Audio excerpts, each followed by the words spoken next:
আমি বেশিরভাগ জিনিসই কিন্তু জিও মার্ট নয়তো ব্লিঙ্কিট থেকে অর্ডার করি। দেখুন আমি জিও মার্ট থেকে বাচ্চাদের জন্য দুটো প্রোডাক্ট অর্ডার করেছি। বাচ্চাদেরও খাবার ব্যাপারে আমি খুব সচেতন, ওদেরও খাবারটা আমি কী দিচ্ছি। প্রথমে দেখুন মুসলি ওরা খায়, আমি মুসলি খাই না, মুসলিতে সুগার আছে, কিন্তু আমি বাচ্চাদের দিই মুসলিটা মিলেট মুসলি, মানে এমনি মুসলি না, মিলেট মানে জোয়ার বাজরা রাগি যত রকমের মিলেটস আছে সেটা দিয়ে মুসলিটা তৈরি করা হয়েছে। এটা আমি দিই, সবসময় তো বাড়িতে বানানো যায় না। আর দেখুন মাল্টিগ্রেন চকোসটা আমি দিই, এমনি চকোস কিন্তু ময়দার তৈরি হয়, সেটা বাচ্চাদের দেবেন না।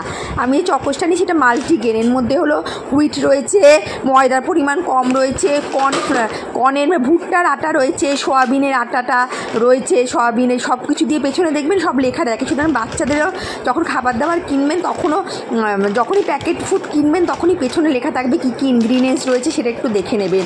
মানে বাচ্চাদেরও খাবারের ব্যাপারে এখন থেকে সচেতন হতে হবে। খুব বেশি মিষ্টি আমি দিই না, কিন্তু সব সময় তো বাড়িতে হয়তো বানানোর সময় নেই, ইনস্ট্যান্ট কিছু দিতে হবে, তখন আমি প্যাকেট ফুড কিনলে সেটাও আমি ভালো করে লক্ষ্য করে দেখেই কিন্তু কিনি।